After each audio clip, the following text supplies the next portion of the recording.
God put man in a garden. Watch this. In a garden, consumption creates the opportunity for production. What does that mean? If I eat an apple, what do I expose? I expose the seeds. Now, does an apple only have one seed? No. So one apple has multiple seeds. Let's say it has 5 seeds, 6 seeds. So one apple, if I eat it, can grow 6 trees. So my consumption created the opportunity for production. So I don't have to be afraid to consume as long as I'm willing to produce based on the byproduct of my consumption. Is what I'm saying making a little bit of sense? Yes. Okay, but what happens when I plant the seed in the ground? The seed becomes a root system. Right? God said, be fruitful and multiply. Okay, so let's start there. Fruitful. What is a fruit? Well, it tells us what a fruit is. What's a fruit? A fruit is a living organism whose seed is in itself. Oh, so the potential, because a seed is not a tree. A seed is a potential tree. So the potential to become more than it is and produce more of what it is inside the thing that it is. But I've got to plant the seed. So when God says be fruitful, what's he saying? He's saying make sure you produce on the outside based on what I put on the inside of you. And I put something special on the inside of each and every one of you, because God put an aspect of his creativity inside of each of us. He didn't put all of his creativity inside of any of us, but he put an aspect of his creativity inside of each of us. My job is to make sure that what God put inside of me shows up outside of me, so that they can see my good works and glorify who? My Father which is in heaven. This is so powerful if you get it. Right? If you begin to see life through this be, do, have lens, like, you'll find the answers. Like, most people are struggling to do what? Have more of something. And they find the struggle in the having. Yes. Can I get a witness? They find the struggle in the having, and then they learn a new thing. They see somebody do a thing that seems to cause them to have a thing. And so since they desire to have the thing that the person who's doing the thing has, they say, I'm going to do what that person's doing. But you can't do what that person's doing, because the aspect of God's creativity he put inside of them, he didn't put inside of you. You have to do something with the seed God put inside of you. Now, it's easy when I look at Bertrand, for instance, when I look at you, it's easy for me to see that the gift God gave you is valuable. But it's hard for me to see that the seed God gave me is valuable. Maybe that's because the only person our eyes can't see is us. Well, what if the truth was the only people our mind can't see is us? We value everybody else's gift, we value everybody else's talent, and we devalue ours in the same breath. If I could sing like so-and-so, if I could talk like so-and-so, if I could write like this person, or dance like that person, or sing like this person, or play music like that person, or paint like this person, or if I knew business like that person, then I could. Well, the reality is now you can, but you only can if you can see the treasure that you have. You do remember the story about the widow in 2 Kings chapter 4, don't you? She comes to Elisha crying. My husband died. They have to cook you my kid. I don't know what I found it. Elisha said, what you want me to do about it?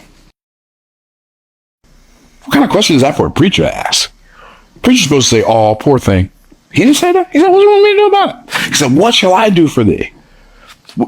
He said, tell me, what hast thou in the house? What's he saying? When he said, what shall I do for thee? He's saying, learn to expect more from yourself than you do from other people. We expect the government to fix our problem. We expect our parents. We expect our spouse. We expect our children. We expect our teachers. We expect our churches. We expect our communities. We expect someone outside ourselves to fix the problem that exists because we refuse to produce based on what God put in ourselves. I wish I had some help in here. Oh, Lord. And the reality is, the answer's been there all the time. He said, what do you have in the house? You know what she said? The same thing you say. The same thing I said for decades. Thine handmaid hath not anything in the house except. Whatever the thing is that comes after the except, that's the thing you're supposed to use. I don't know how to do anything but cook. You can't make any money cooking. Really? Shout out to Rachel Ray. She's a millionaire with an M. She turned the camera on cooking. My brother Derek. I got to tell you, this guy gets more joy out of cooking and talking about food than anybody I've ever seen. Oh no, he cooks. And he doesn't. But when he makes something, he's not content to make it. He has to tell you what he made, why he made it, how he made it, every step in the process of what he did. And even if you don't care, you're going to enjoy watching him talk about it.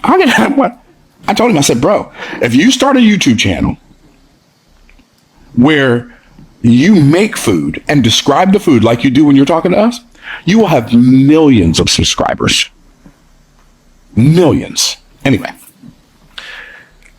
the thing that God put inside of you is valuable, but you're calling it nothing. You're calling it nothing but. You're calling it nothing except. You're saying all I know how to do is X. I'm only good at Y. You missed the point. The reason God made you bad at what you are bad at is so you don't get distracted by focusing on something that's not what you're good at. I had polio as an infant. It's one of the best things that ever happened to me in my life. It was also one of the worst things that ever happened to me in my life. I mean, it could have killed me, but it didn't kill me. It just killed the nerves in my spine that control my left leg. And my left leg didn't develop as fast as the rest of me. And I walk with a brace on my leg. And when I at night, when I'm at home and I'm in my robe and my pajamas, I don't walk with a brace. I walk with crutches. And that is just so bad, Myron. I feel sorry for you. Baby, don't feel sorry for me. I'm all right. I'm all right. You going to have to worry about somebody, but it ain't going to be me. And as a child, I hated the fact that I couldn't run. I'm very competitive. I'm not now, but I was when I was a child. I was very competitive. I'm not competitive at all now, because now I realize I have no competition. But when I was a child, I was competitive. Oh, you don't have any competition either. Let's don't be confused about it. Don't let that hit you the wrong way. Like, I don't have any competition, but neither do you. You are the one and only. There's nobody else who's ever existed on planet Earth who can fulfill your assignment. How could you possibly have competition? If you've built a successful info business generating $20,000 to $100,000 a month, but you see, the difference between you and me is I own the fact that I don't have any competition. You can own it. You can own the fact that you don't have any, if you will. Anyway, that's a different conversation for another day. And so, but I didn't hate the fact that my brothers could run. My brother Jeff was so athletic and talented. It didn't matter what sport he played. He was great at it. My brother Mike did so great in school. Like, clearly he was smarter than the rest of us. Rob could draw, but all of them could run. We played basketball. And we played basketball like half-court basketball, and we just play. And I'd play basketball, but I wasn't good at it. We played sandlot football, flag football. Some of the people wonder, what's sandlot football? You got to come to Florida. If you got to be a Floridian to know about sandlot football, right? And I'll knock a person down now. I play football, but I couldn't run. I wasn't going to run the ball. I'll play defense. I'll play tackle. I'll knock you behind on the ground. Like, I'd play baseball, but somebody'd have to run for me. And I hated that. If we played kickball on the playground, I always got chosen last. I hated that. But I realized as an adult that it's one of the greatest gifts God ever ordained for me to receive. Because what Satan used as oppression and affliction in my body, God used as a gift. Why? God ordained in his sovereign wisdom before the foundation of the world that my body would be slowed down so my mind could speed up. I'm so grateful for that. So, you have a gift that you're undervaluing. How do I know? Because I undervalued mine. And I wanted the gifts that other people had. But when I was a child, what does the scripture say? When I became a man, I put away childish things. What else does it say? They that compare themselves among themselves, measuring themselves by themselves, are not wise.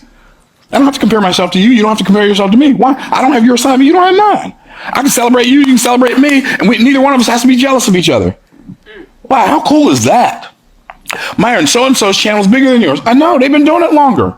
Or they're better at it. Either way, I'm okay. And I'll watch their channel till the cows come home if it's something that interests me. Why? I'm not in a race with them. I have one assignment. Be the best version of myself. Whatsoever my hand finds to do it with my might. Why? Because I'm going to die. So I got to do it while I'm alive, because there's no work, there's no device, there's no service, there's none of that in the grave where I'm going. So I got to get it done while I'm alive. And if all I do is prepare and get ready, and I don't ever get into the game because I think I can't win the game, I've already lost the game, because the only thing I have to do to win the game is get in the game and play the game. I've already won. This is so good. So, what is the thing that separates all of those greats? And when I say they're great,